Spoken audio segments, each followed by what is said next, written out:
আমার নাম অভিজিৎ চক্রবর্তী। পেশেন্টের নাম হচ্ছে উত্তম বাউরি। আমি বাঁকুড়া থেকে এসেছি। ওনার বয়স হচ্ছে 63+।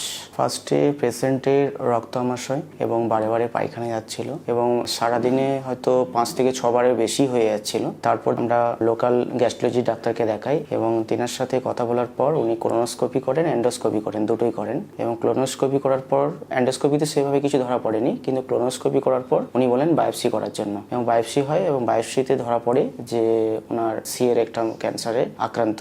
স্টেজ 2 কিংবা স্টেজ 3 এর মধ্যে একটা হবে, নির্দিষ্ট সিনে স্যার বলতে পারেন। উনি রেফার করেন অনকোলজিস্ট ডিপার্টমেন্টে এবং আমি অনকোলজিস্ট ডিপার্টমেন্টে ওখানেই দেখানো হয় এবং ওখানে দুটো ক্যামো হয় লিকুইড ফর্মে। তারপর আমরা ওখানে দেখি যে লিকুইড ফর্মে দেওয়ার ফলে কি হয়, পেশেন্টের নার্ভগুলো বসে যায়, যার কারণের জন্য আমরা ওখান থেকে রেফার করে নিয়ে আমরা চলে আসি ইনস্টিটিউশনে দেখানোর জন্য এবং সেখানে দেখাই। এবং তো স্যার ওনাকে অ্যাডভাইস করেন ক্যামো রেডিয়েশন নেওয়ার জন্য। তো স্যার বললেন যে লিকুইড ফর্মে দিতে হবে না ক্যামোটা, ওটা ট্যাবলেট ফর্মে দেওয়ার জন্য এবং 25টা রেডিয়েশন আর তার সাথে প্রতিদিন 4টা করে টোটাল 8টা ট্যাবলেট খাওয়ানো হতো। এবং ওখান থেকে আমরা কমপ্লিট করার পর বাড়িতে বলে যে 1 মাসের জন্য বাড়ি চলে যাওয়ার জন্য।